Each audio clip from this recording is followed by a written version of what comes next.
are back with Nora Brown. Like, I am so excited. This is like, I don't know. If you fangirl, I'm fangirling right now. So, really excited. She has Girl Talk Ministries Incorporated.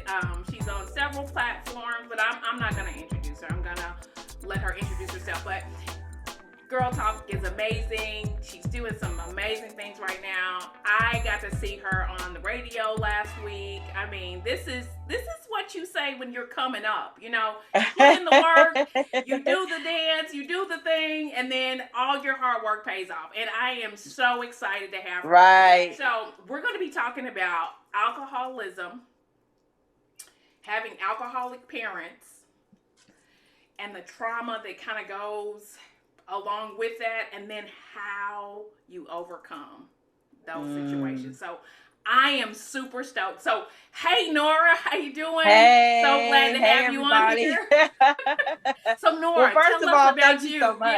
Yeah. Yes. So glad to have you here. It is. I'm so happy. Thank you so much for having me. First of all, thank everybody for watching and all the things. You're doing great things yourself. I know you bragged on me just a little bit a minute ago, but I want to tell you, I want to affirm you as well that I am enjoying all things relationships. That's right up my mental health alley. I just love everything you're doing with the women and also the men. So you're really touching everybody, and I'm enjoying all the shows. Keep up the good work. I love it. Thank you. So Absolutely. Honored to have you here.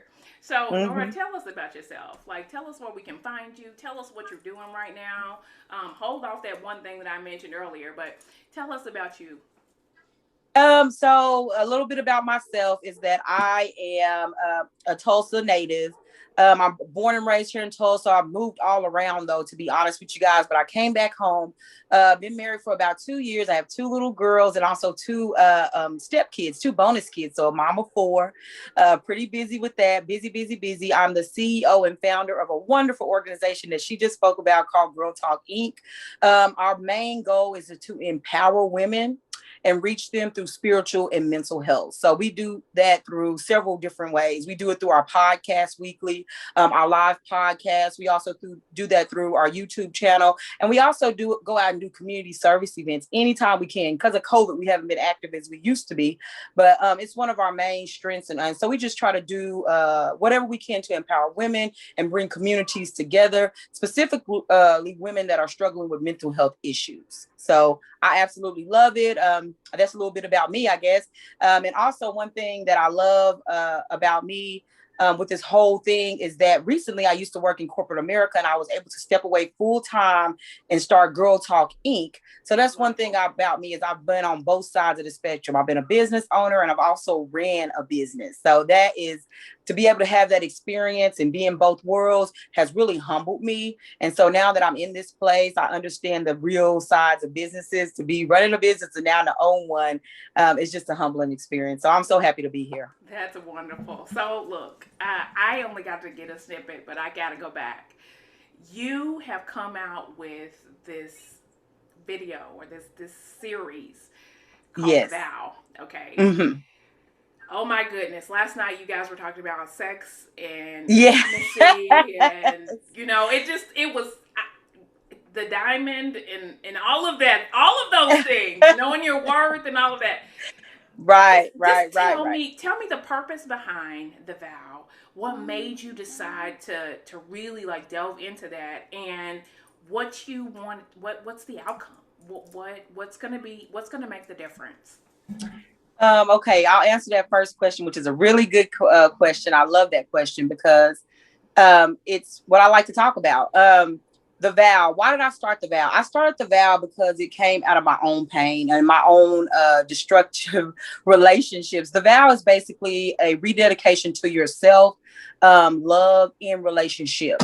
And not only the relationship you have with other people, but the relationship that you have with yourself. Because sometimes we have destructive relationships with ourselves, right? We don't love ourselves enough. We don't understand why we end up in these terrible relationships. But the reason why we're in those relationships is because we don't love ourselves enough. I talk a lot about pouring from an empty cup in the vow, right?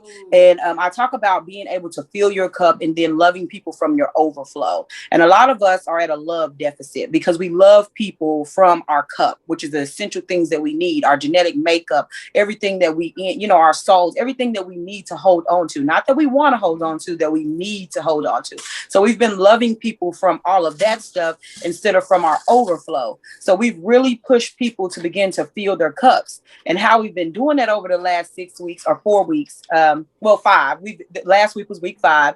We've been doing a lot of self-love. We've been doing self-care, pouring into ourselves, whether that's through a pedicure or reading a book, listening to a podcast, doing things that you really want to do that make your heart beat.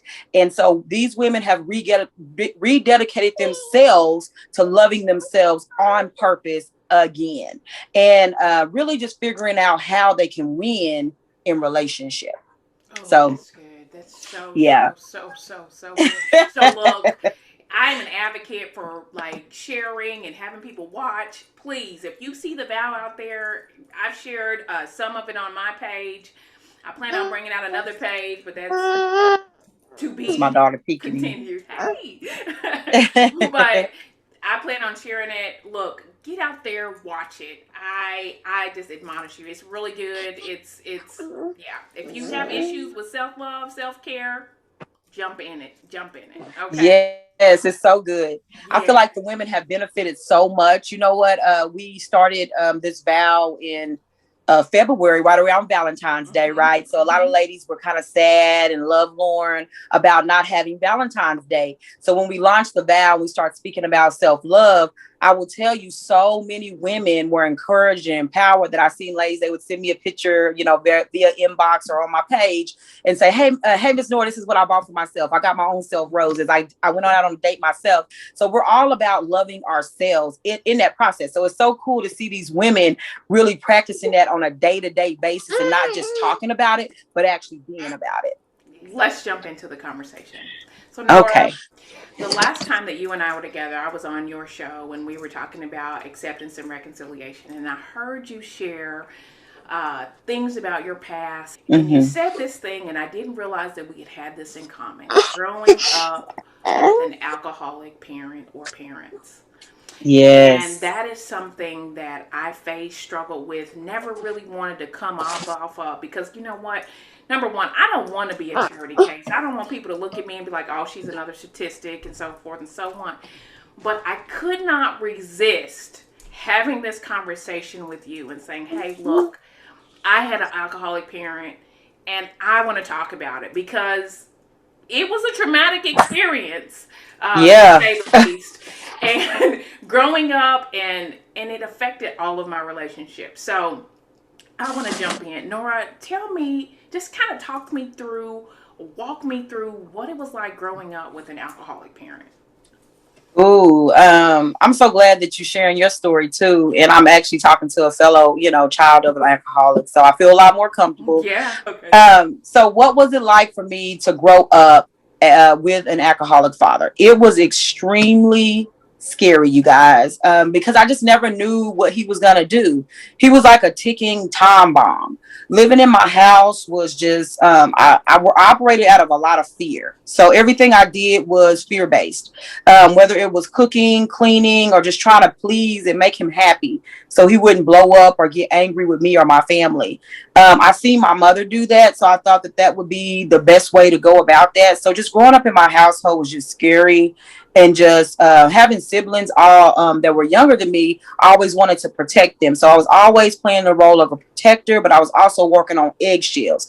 So it was just a scary experience. It was just, I don't know, it was heart-wrenching, but I was used to it. Like I didn't know any different. It was just how it was at my house. It wasn't until I really started getting into school, maybe like around the 3rd and 4th grade, and start really watching movies and seeing other families, that I realized that my family wasn't normal.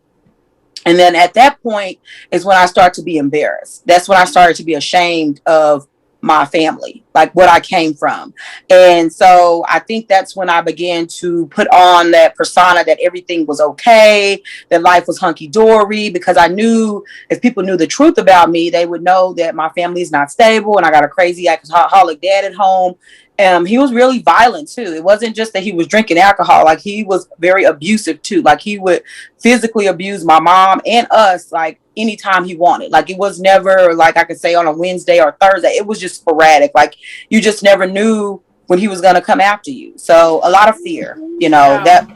I can attest to that, Nora. Like Yeah. I we had the privilege of not living with my dad, which I was very grateful for. But our weekends was like a horror movie. You know, when people would come over and say, "Hey, let's go spend the night at so and so's house," and I was like, "I definitely ain't coming over to my house because Right.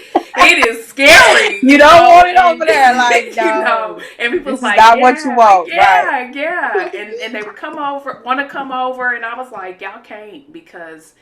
He is, I don't know what he's going to say or what he's going to do. And the abuse, yeah. I didn't know if he was going to hit me, hit my mom, hit my brother. I didn't know what that was going to look like. So, yeah, I Yeah. get that. And then trying to make sure that everything was okay. Trying to be, what'd you say, normal. Yeah. Trying to be normal. Trying to be Just that, normal. yeah, that idea alone, just pretending to be normal, was always work for me. I just wanted to be like everybody else, and that alone took so much work. And I'm like, why can't I just be normal? And I wasn't asking for anything like bonus or a lot of money or anything. I just didn't want a dad who hit me. You know what I'm saying? Yeah. I just didn't want people who put their hands on me, and I wanted a loving father. I mean, at this point, I didn't even care if he didn't take me to the park or help me do anything, or teach me how to drive. I didn't care about all that. I just asked that you stop hitting me. You know what I mean? Yeah. So at one point, like, I didn't even care to have his love. I just wanted him to stop the abuse. Yeah. You know. So Yeah, yeah. that's real. That's real. You just to me personally, my idea, I remember being in the fifth grade, and no, I remember being 5 years old, and I saw a movie about an abusive parent. The mother died, and the father was abusive to these kids. Hmm. And at the end of the movie, the kids got to go live with somebody else. And I remember thinking to myself, that is my goal. Like I just want to get away from Want to him. leave? I just Yeah. I just want to leave him and just him be by himself alone because he's horrible. Right. Just He's so mean. horrible. Yeah, Right. yeah. The abuse was crazy. Nora, how did that affect you as an adult? I mean, like, I see, you wanted to be normal as a kid. How did that affect you, like, growing up teenage years and then kind of getting into adulthood? What did that look like for you? Um. What did it look like me into teenage years? Well, definitely in teenage years, it looked like me pretending a lot. And I would go above and beyond to be really sweet and really nice, which is completely the opposite of what I really was. I was really angry. I had a lot of rage in me. Like, I would pop off at any given moment. Like, I could go from a 1 to 10 really quick.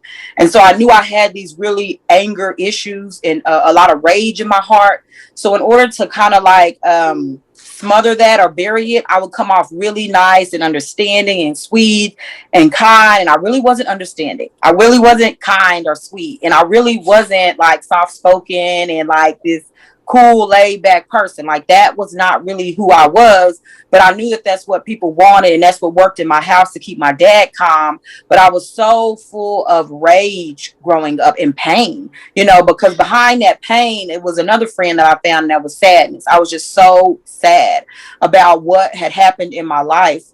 And me and my mom and dad split when I was 12, right? So that's preteen or whatever. So I was going into about the sixth grade, maybe seventh grade, or maybe seventh grade when this all went down.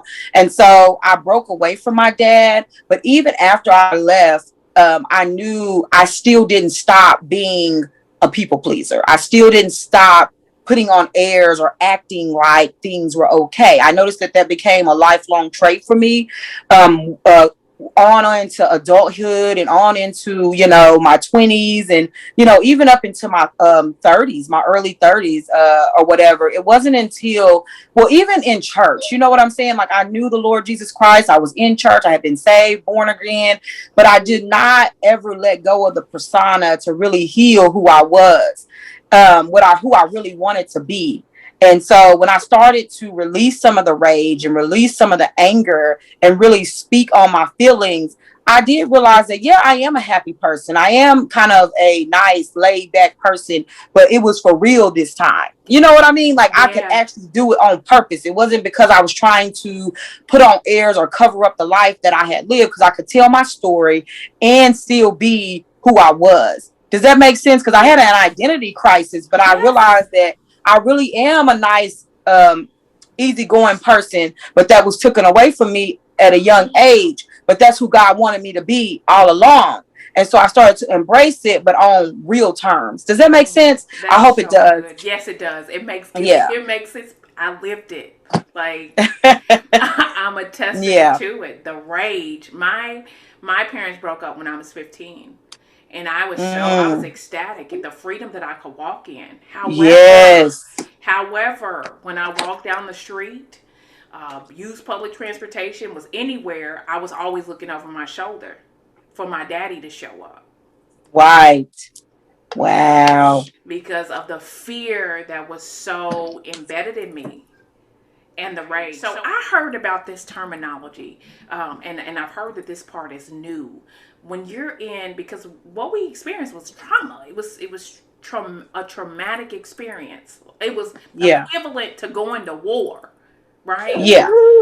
Post traumatic stress disorder, Mm. post traumatic stress. I've heard that the coping techniques are fight, flight, freeze, and fawn. What was the last one? Fawn, Mm. which would be that people pleasing. It was your Yes. way to cope. Not that you were a people pleaser, but you resorted to fawning so that it could appease the person so that you could get out of the stressful situation. Right. What do you Mm-hmm. think about that? Oh, I think it was true. I mean, I think I went back and forth through I probably went through different phases of what you just said, but definitely that last one is kind of what I found to be comfortable. I wasn't comfortable running because I didn't want to look weak, right? Mm-hmm, mm-hmm. And I wasn't a real big fighter because I just don't like fighting and beating people up, because I'm not a really violent person. Even though I was taught to be violent, I'm Yes. not violent. Like I've had probably maybe three, maybe two fights my whole life. So I'm not like Mm-hmm. gonna hit you on the top of your head. I'm not really violent type of person. So that one I think felt the most comfortable for me in order to do that. So that's what I kind of did the most. You know what I mean? Like I wanted to calm the situation down. And I remember you talking before and saying something about comedy.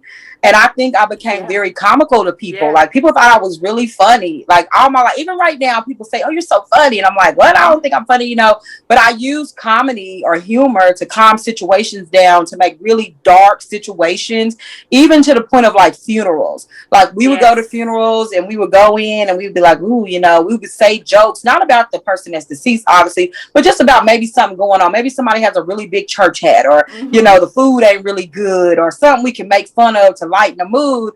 I would take my opportunity. Like I would look for things that I could see to comfort people. And I think it was because I didn't want people to feel the pain that I was feeling. And I knew if I could switch the mood or change the mood or make people happy, that they wouldn't have to experience what I may have experienced, because I knew that pain first in at first hand. Yeah, absolutely. Yeah, I did the same thing as well. I noticed that one of my friends, I was talking to her, she was talking to me about a really serious situation. And I'm laughing, not because I think it's funny, but because I'm in a situation where I'm like, this situation is so dark. Yeah. And it's so intense. I don't know how else to respond. So laughter is my first go-to. And it looks like I'm extremely insensitive, but I'm not insensitive. I am trying to cope with how dark the situation is, because that's what I use to cope. Right. All throughout my childhood. So I have to let people know, hey, I'm laughing. I really don't think this is funny. It's a nervous reaction. Right. Oh my God. I've been in that situation so many times. Like people will think, "Oh, she's not serious," or "She really doesn't want this." Yes, I do. I just use it because I don't like to talk about it. You know, sometimes I go to serious situations where I'm to talk about something that's serious. And sometimes I'll do a joke or something and people are like, why is she laughing about that? She's cold, she's heartless. And I'm not, I'm not cold or heartless. I just do it, like you said, it's through nervous energy, or it's not a situation I'm willing to deal with. I've learned that about myself. I've learned on my soul journey, because I'm on a soul journey, and I told people that I've been on this soul journey for quite some time. Since my parents separated, I've been trying to basically rebuild myself, because I knew that I went through a traumatic situation, and it seems like it's going to be my life's work. So I've accepted that, and I know that with the help of God that I can always be an overcomer. But it's just something that's my Paul's thorn. That's just something in my life that happened, and I'm going to forever be, I'm not going to say broken, because I'm never broken, but it's going to be something that, kind of resonates with me for the rest of my life. And it's humbled me and it's helped me in so many ways. It's not a negative thought, because I don't want to speak of it in a negative way, but definitely in this way, I used humor to not have to deal with really bad situations. Like I said, growing up, somebody would get their eye blacked and I would have to give them glasses. And we would make a joke about it. I know it seems dark, but it was, what can you do when you 9 years old with a black eye and you got to go to school the next day? Exactly. You know what I'm saying? Like, it's really hard. Like, people don't understand like the pain and trauma that you've come out of and what you've had to overcome. Now I can talk about it and I can either laugh or maybe crack a joke or smile, but at the time it was not funny. You know what I'm saying? It was a really dark, scary situation to be that young and to be faced with so much from someone who's supposed to love you, endlessly. You didn't know the idea of love, and the person that loves you first is your parents. They're your first love. That's your first introduction to love. And if love looked like that, I didn't want it, right? And so, but anyway, that's what I did. I would laugh about stuff that was very traumatic, and people would think I was just the craziest person. They would literally say, the Scots is so crazy. We're not crazy. We've just been through trauma, and the only way we've been able to cope is through laughter. Yeah. So, yeah. Oh, get that. Do you believe that you grew up too quickly? I mean, I know you touched on it a little bit, but do you feel like you weren't able to be a child, and kind of go through the process of being a child? And then absolutely. How have you like made yourself or allowed yourself to have some of those experiences as an adult?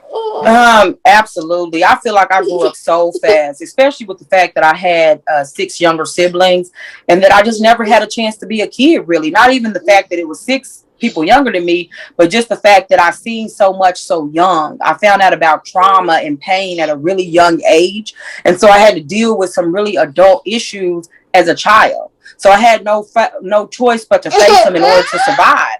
And that's exactly what I did. I had to face the issues. And I've always felt like that. I've always felt like I grew up so fast. And people would meet me at like 9 and they'd be like, oh, you're so mature. You so, you seem to know so much about life. You have so much wisdom. You have this thing called life, locked down. I feel like we can learn so much for you.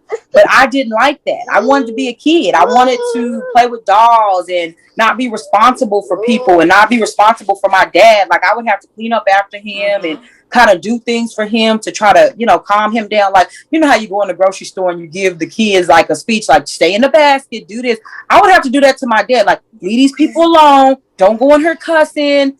Don't do this. This is not okay. Like, I would have to give my 40-year-old dad a speech about how to act in the grocery store. Like, it was so bad.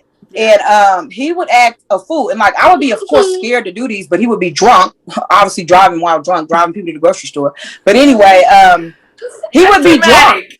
Yeah, like, he would be drunk, driving us to these places and go in there and like yell at the cashiers and try to fight patrons that were, other customers, and just being extra, like just doing too much, at the grocery store.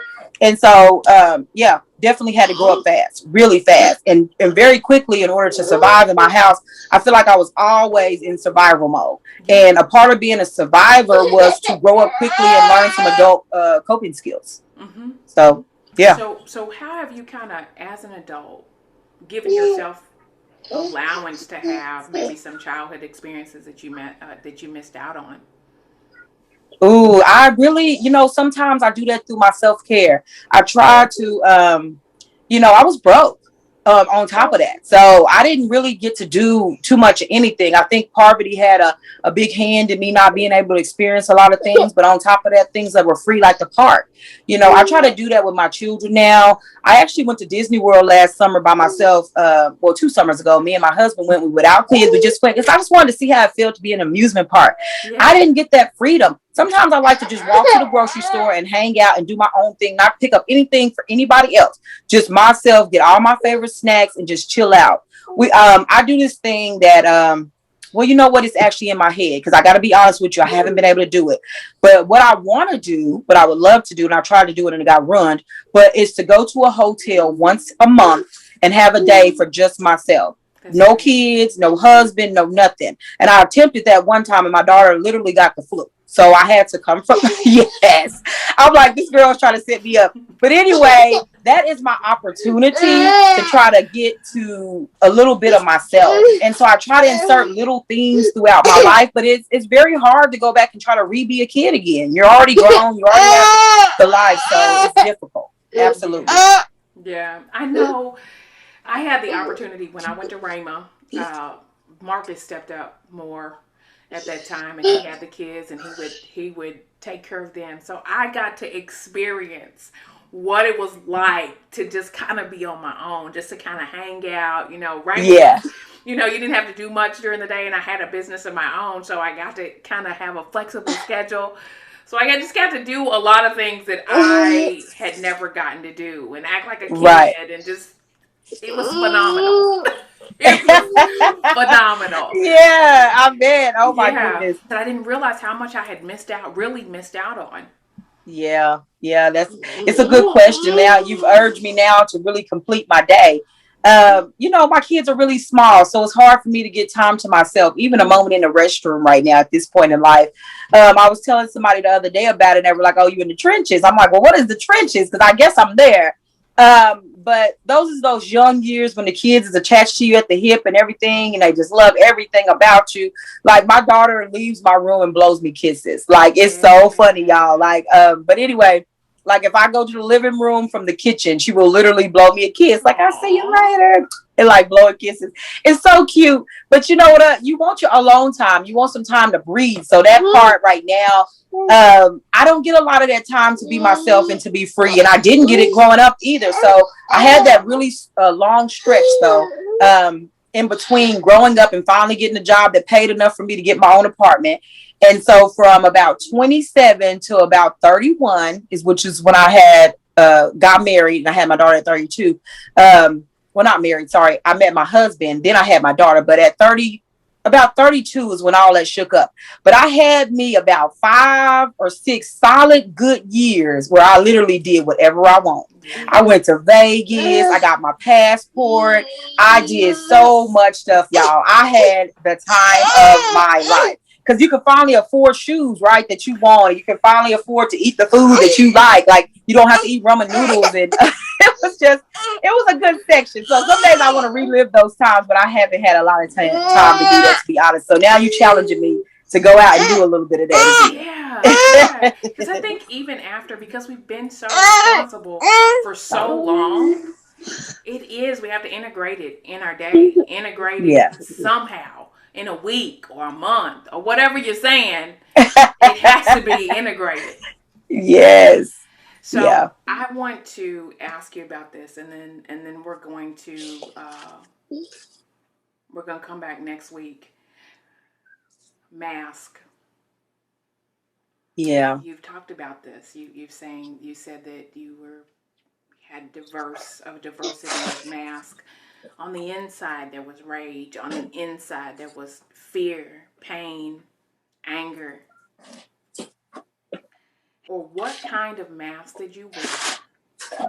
And how did you finally get to the core of who you really are? That's a good question, too. Like, I do talk a lot about the mask that I wore. The mask that I wore, I was saying earlier, was just a mask of kind of who I wanted people to think I was, or what I wanted people, or what I wanted to believe about myself. I wanted to be confident, and I really wasn't confident. I wanted to be okay, and I really wasn't okay. So I would pretend I was confident. I would pretend I was okay. I would pretend that I was safe, and I wasn't safe. I wasn't safe. I wasn't confident, and I definitely was not okay. So I wore a mask, or I wore that mask in public. So that was my public persona. But you know what? It even got so bad that I wore it at home. Because I had so many siblings, it was like a stage. I grew up with 13 people, right? So it's a lot of folks, right? And a lot of people in your business. They always talking. Everything's always going on. It was kind of like, I don't know how to describe my house growing up, but it was a lot of people. I don't know if y'all have ever watched something like, I'm trying to think of a show, like one of the reality shows where it's a ton of people living in a house together and everybody's into different things.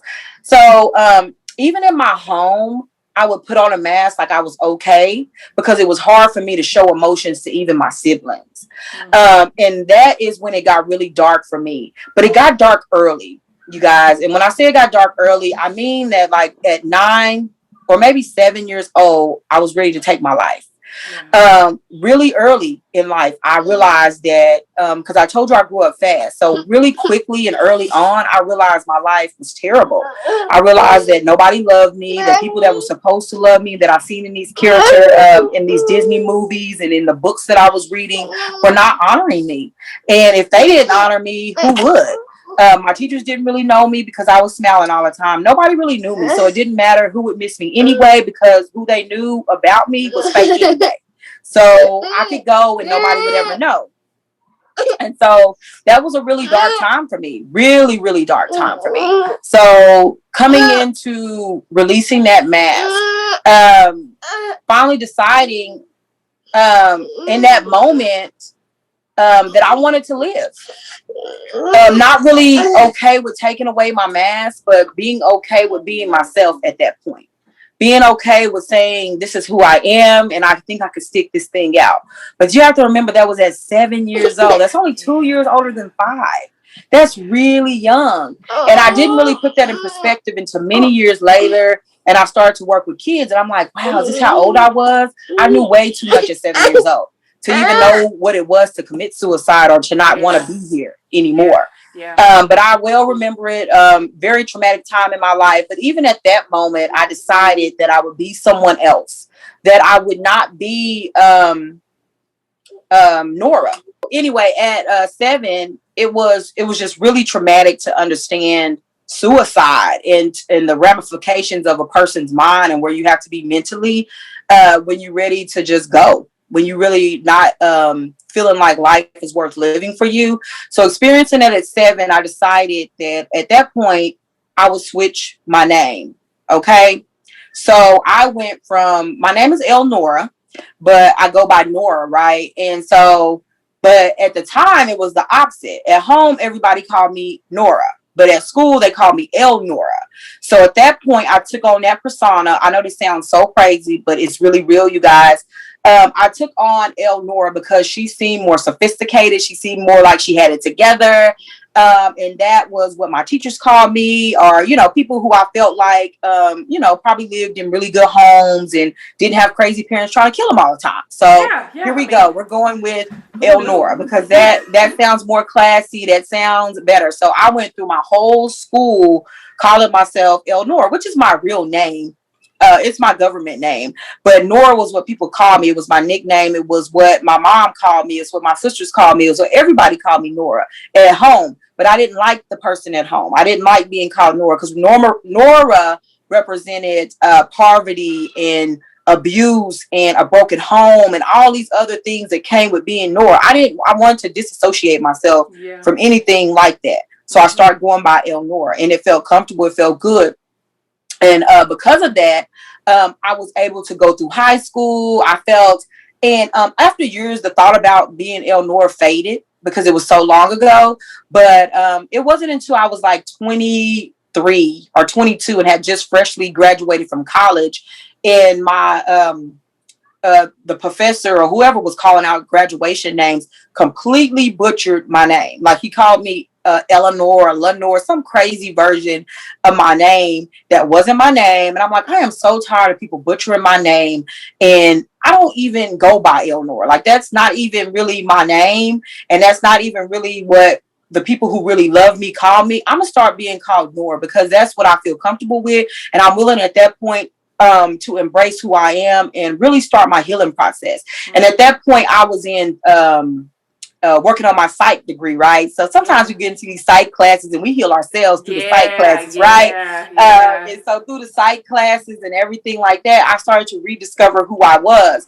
And I know, and this story is going to sound crazy because it's about to flip in just a second, because now I'm going back to wanting to be called my real name. Okay. All right. After I took on that persona and started to kind of face who I was as Nora, and explore all that Nora went through. Not Elnora, not the lady at school or the sweet person that people thought I was, but the real life, with the roaches crawling around and the rats and the bad dad and the brokenness and the drama and the trauma that I endured through life. I started to feel so comfortable. And that mask, literally, it wasn't a moment where I said, oh, I think I'm going to take my mask off.